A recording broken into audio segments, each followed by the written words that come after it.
Welcome to my world, the world of the medical laboratory scientist. Health is wealth, knowledge is power.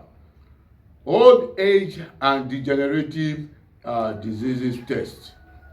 When we talk of degenerative diseases, what comes to mind as a cause is the wear and tear. But if we premise degenerative disease under wear and tear, then we are losing a vital point, especially when we reason it out. That is there any machine using energy made by man that can last 30 to 40 years without any replacement, any parts of its important, especially important parts of the machine being replaced?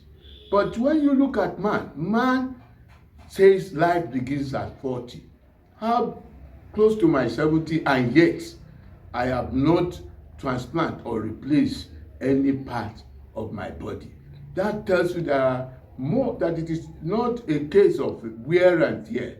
It is more of something that has to do with deeper knowledge. And that is where you find the scope of the medical laboratory scientists when we do the micromolecular studies of all these diseases. What you find as derangement in the laboratory, that the laboratory exposes as derangement from normal values, are exactly the reason for the beginning or the stage of irreversible degenerative situation. So this derangement from normal is where the beginning should be, so that if it is nipped in the bud, when you do all these pragmatic tests that will show different values, because you look at every body from the micro level. When you talk of micro level, you are now talking at the unit level, cell level. The cell itself has an integrity.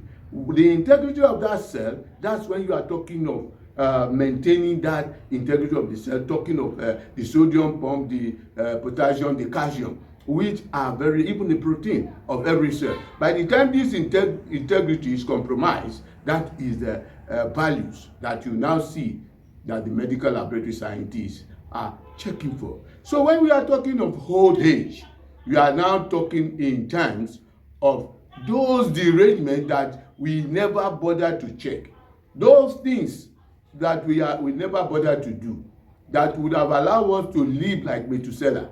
There are people living up to 100 years today or more, and yet they are still using, there is no replaced part.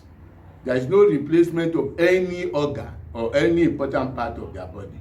So this aspect is the studies that I'm trying to tell you, showcase today, is that you are opportune to watch, is about what are the things, the micromolecular level, that really makes this degenerative disease become reversible, and when it has passed the stage of reversibility, it becomes irreversible.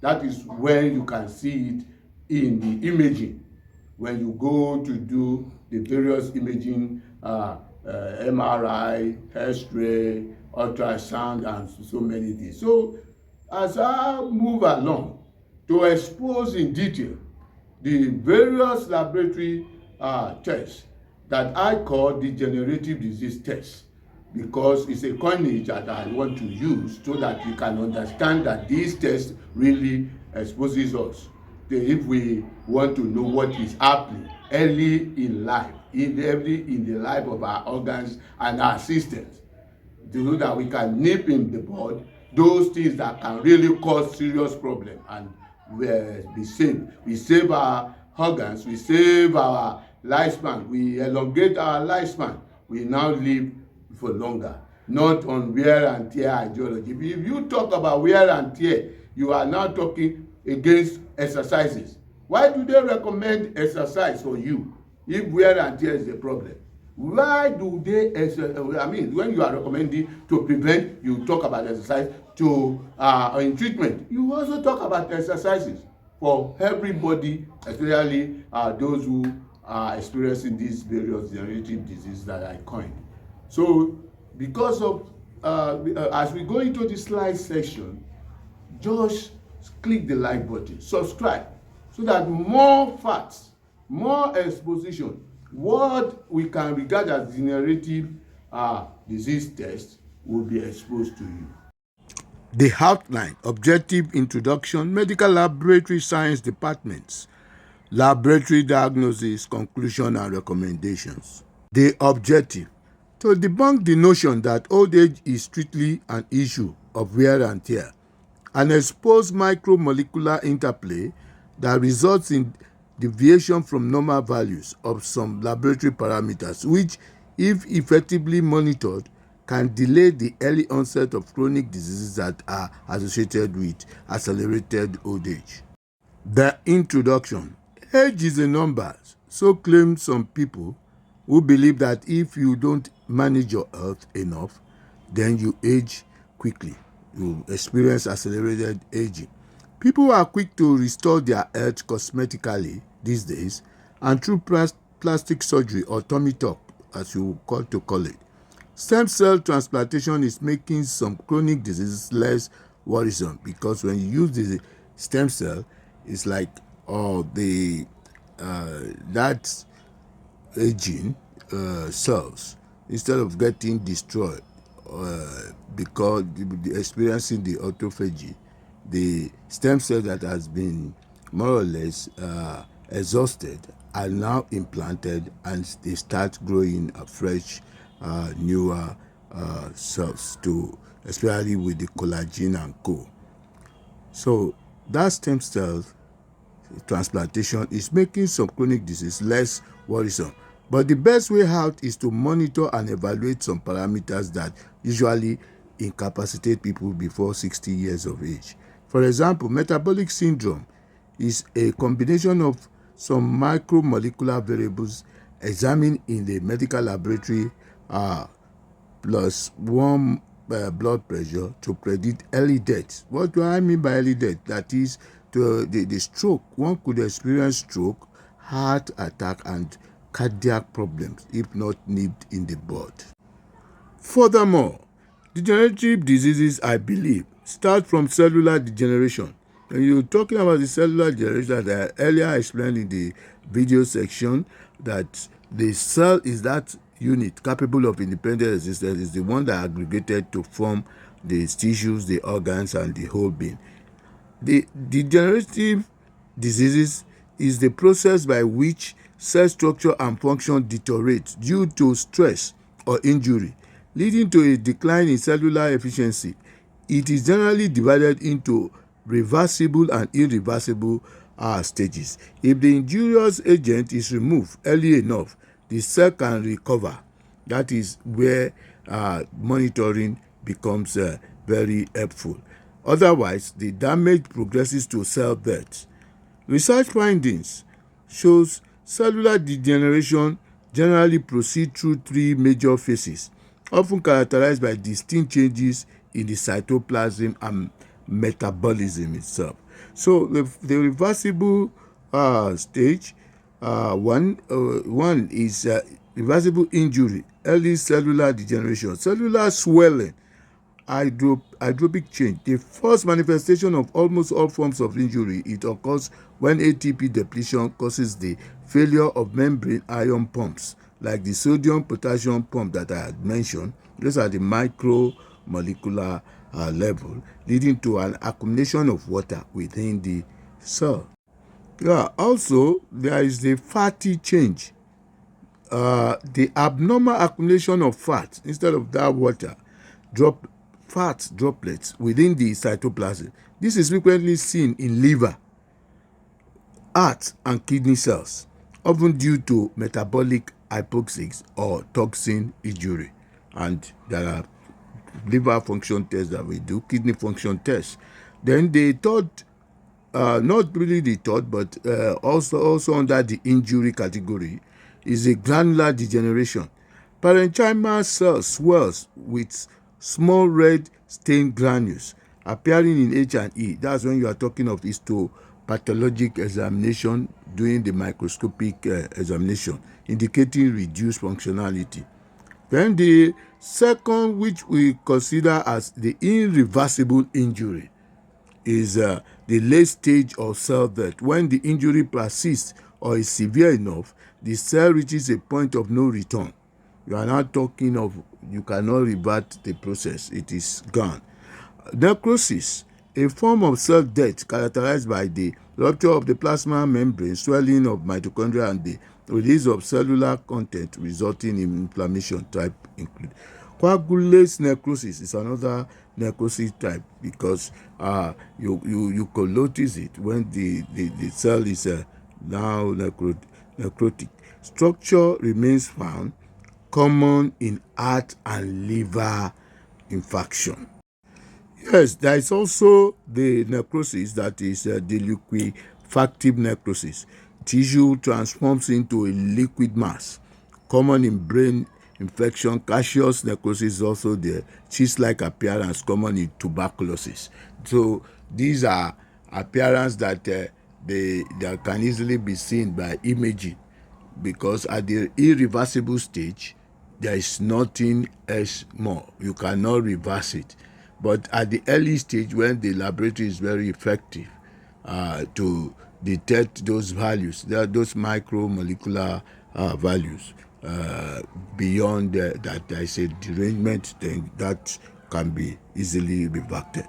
The third stage is apoptosis, programmed cell death. These cells shrink and brings into membrane-bound fragments.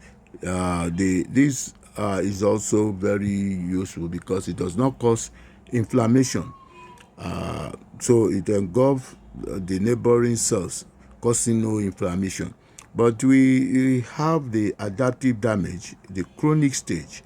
Cells may change in response to chronic stress, including atrophy, size reduction. All these are very common when they become cancerous, because apoptosis helps to prevent these dead cells accumulating and becoming cancerous. But where that is not happening, you could now have the thing progressing further to become cancerous. Yes, laboratory department. It's necessary for us to talk about the laboratory department so that you can know the various aspects the different department that handles various aspects of these laboratory investigations. The medical laboratory science is composed of at least 6 specialized departments. That 6 is from the beginning. These days, you have so many other departments being formed based on the need of and the expansion in knowledge of medical laboratory science, which focus on analyzing bodily fluid, tissues, and microorganisms for disease diagnosis, treatment, and prevention. We have the chemical pathology or biochemistry department analyzes blood and body fluid. You have also the hematology and blood transfusion science for the microscopy morphology of the different red blood cells to detect anemia, leukemia. We have the medical microbiology that deals with the microscopic infectious agents such as bacteria, fungi, and viruses. Yes, we also have the histopathology and cytopathology department, where the examination of tissues microscopically, we call it when the organs are removed or part of the organ or tissues are removed and examined under the microscope during special process. An individual cell smears for signs of cancer, infection, or structural changes. There is also immunology and immunochemistry department, which evaluate the immune system, including micromolecular antibodies, identification, autoimmune disease testing, and allergic. These are all more or less at the micro level, the micro molecular level. Medical parasitology talks about microscopic examinations, and also you have the parasitic macro explanation. There is also the molecular diagnostic, which are and genetics. One of the departments that is just coming up because of the spread of that molecular diagnosis. It's also basically about the micromolecular level. Now, the laboratory diagnosis. Since our concern is organ degeneration laboratory test, then the test that will be done may require blood collection, tissue, depending on the area or tissue or organ that is to be examined. When you have to excise some part of the organ, that is what is called biopsy. The laboratory test for organ degeneration and accelerated aging involves measuring specific protein level, metabolic markers, and cellular health indicators in the blood and urine to identify organ dysfunction, often before symptoms appear.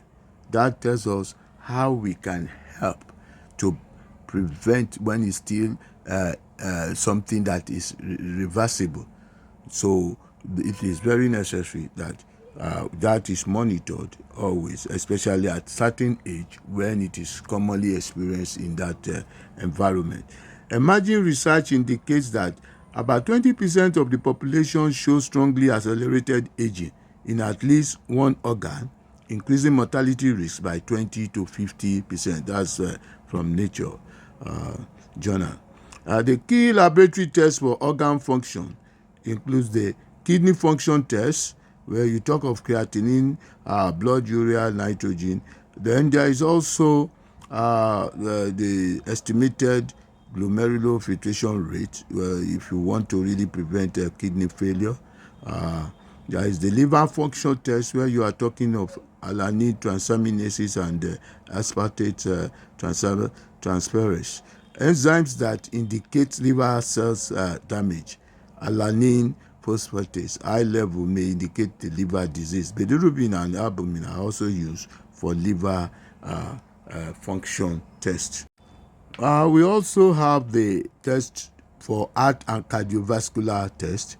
You have key biomarkers for heart failure and heart muscle. You can also do high sensitive C-reactive protein, measuring systemic inflammation.